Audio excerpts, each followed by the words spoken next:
Following a similar description of the state of the preformed world, Yahweh creates the man from the soil of the ground, animating him with divine breath.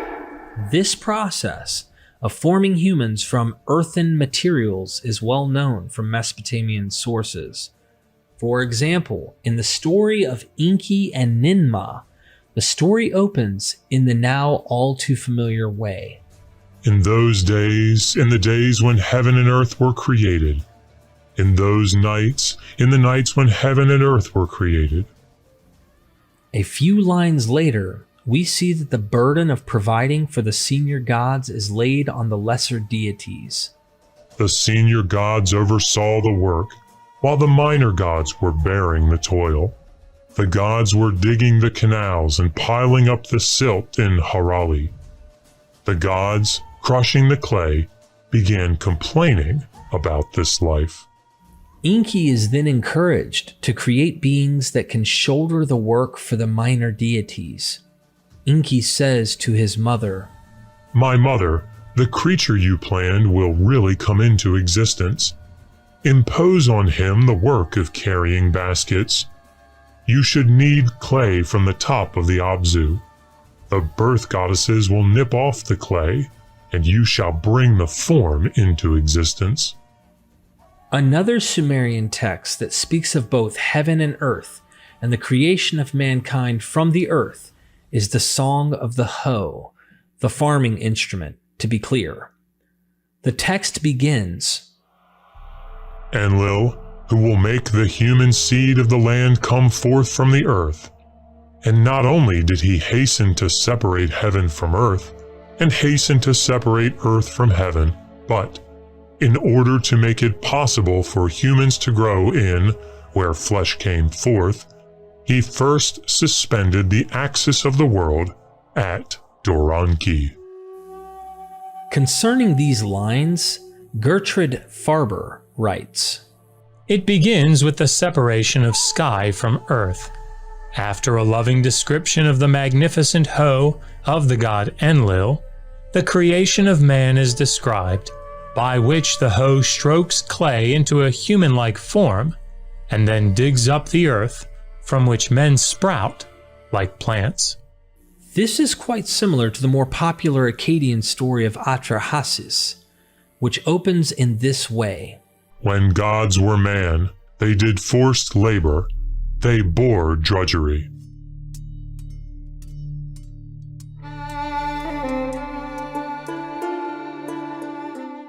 The lesser gods eventually took up arms and rebelled against their divine overlords, and Enki is again commissioned to create a human to bear the burden of manual labor. The text reads as follows. Enki made ready to speak, and said to the great gods, "On the 1st, 7th, and 15th days of the month, I will establish a purification, a bath. Let one god be slaughtered, then let the gods be purified in it. Let Nintu mix clay with his flesh and blood. Let that same god and man be thoroughly mixed in the clay. Let us hear the drumbeat for the rest of time. From the flesh of the god, let a spirit remain." Both the theme of the creation of mankind from some earthen substance and his purpose to serve the gods are present at least two of these texts. In Atrahasis, a divine substance is introduced into the clay in order to bring about the final human form, as we see in Genesis 2-3. Notice, however, that the burdensome aspect of the work the human is to perform is not present in the Eden narrative. Yahweh creates the man and places him in the garden to care for and protect it, Genesis 2:15. But this work is not cast in a negative light.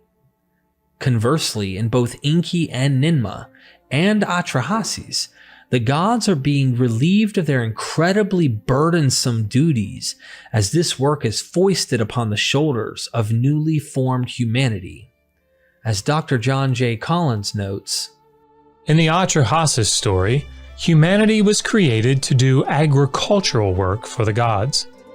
In Genesis, the first human being is also charged with keeping the garden of God, but the task does not appear to be onerous.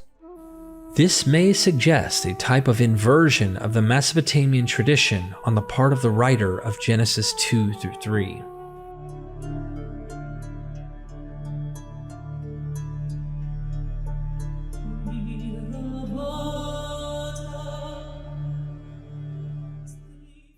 One of the aspects of the Eden narrative that scholars focus on is the similarities between life before Eve and the purpose and method of her creation and themes and myths from the ancient Near East. In the Epic of Gilgamesh, Enkidu, the companion of Gilgamesh, was created and lived in the wild among the animals. However, Shamhat, a prostitute from the city of Uruk, came and copulated with Enkidu, which resulted in him losing his kinship with the animals and becoming a civilized human.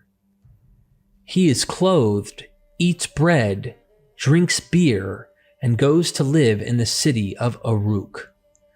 As you recall from earlier in this video series, this progression from innocence to becoming civilized is a positive movement. People who live in the mountains, eat raw meat, and do not know what it is like to dwell in cities are backward and displeasing to the gods in general Mesopotamian thought. A good example of this can be seen in the Sumerian debate poem, The Debate Between Sheep and Grain.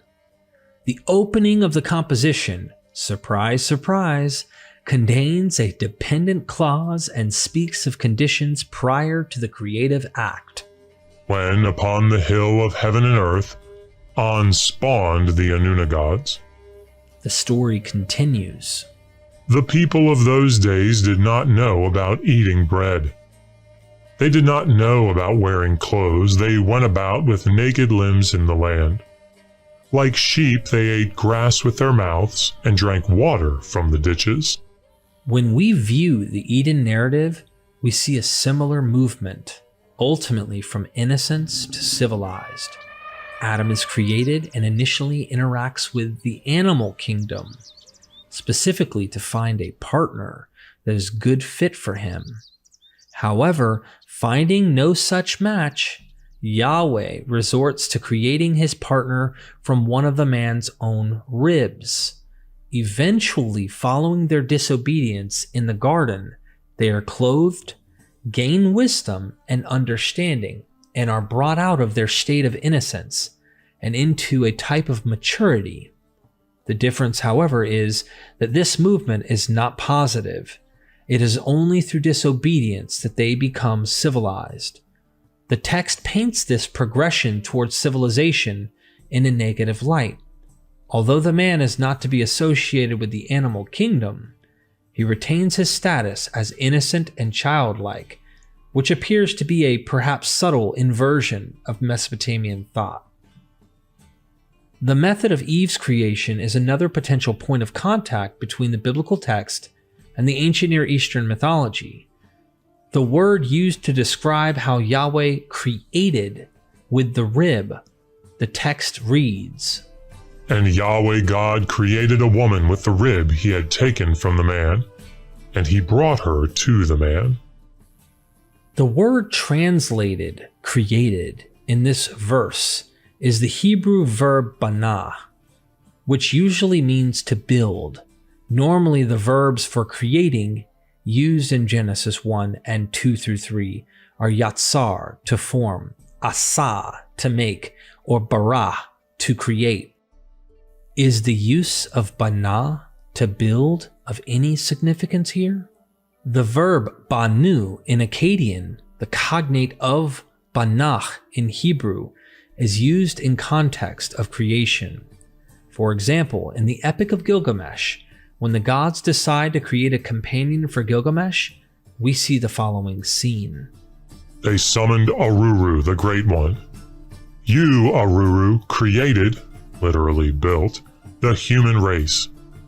Now create what Anu commanded to his, Gilgamesh's, stormy heart. Let that one be equal. Let them contend with each other, that Uruk may have peace. When Aruru heard this, she conceived within her what Anu commanded. Aruru wet her hands, she pinched off clay, she cast it down upon the step. She created, built, valiant Enkidu in the steppe. We see something quite similar in Enuma Elish. When Marduk heard the god's speech, he conceived a desire to accomplish clever things. He opened his mouth, addressing Ea. He counsels that which he had pondered in his heart. I will bring together blood and form bone. I will bring into being Lulu, whose name shall be man. I will create, build, Lulu man, on whom the toil of the gods will be laid, that they may rest. Even Atrahasis contains this verb in a similar context. Let the mother goddess create, build, a human being. Let man assume the drudgery of God. It would seem that this use of to build in the context of Mesopotamian creation accounts is rather common, but carries a somewhat nuanced meaning. Conversely, it is anything but common in the Hebrew Bible. Even evangelical professor Gordon Wenham observes, Only here and in Amos 9:6 is this verb used of God's creative activity, though in Akkadian and Ugaritic, it is the regular term for creation. Thus, the combination of the common use of the verb to build in other ancient Near Eastern creation stories, coupled with its rare usage in the Old Testament, suggests that this is an echo of the Mesopotamian tradition. As you can see, although there are no known mythological traditions to which the Garden of Eden story directly corresponds, there are many connections that can be seen between the Eden narrative and ancient Near Eastern mythologies. Let's look at one last connection in the story of the garden.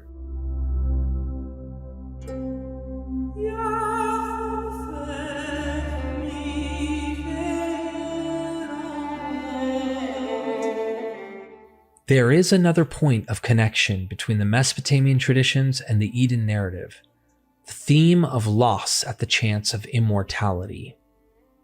As in the previous sections, we will not be able to cover all known occurrences of this theme in ancient Near Eastern literature, but there are some well-known myths that are often compared to the biblical story. The two stories that show up most frequently are the Epic of Gilgamesh, along with the less well-known Adapa and the South Wind. In each story, the protagonist is within arm's reach of a form of immortality, only to lose it, either through deception or theft. Beginning with the Epic of Gilgamesh in Tablet 11, Gilgamesh finally makes his way to Utnapishtim, the survivor of the worldwide flood. As Utnapishtim has become immortal, Gilgamesh hopes to learn the secret to eternal life. Utnapishtim then recounts in full his dramatic story of the flood and how the gods granted him and his wife eternal life, but placed them far away, separated from humanity. At the mouth of the rivers. Then comes the kicker, at least for Gilgamesh. Now then, who will convene the gods for your sake, that you may find eternal life you seek? A perfect storm of events, forgive the pun, had led to Utnapishtim being granted eternal life. How would Gilgamesh convene the gods to have them agree to do the same for him? He couldn't.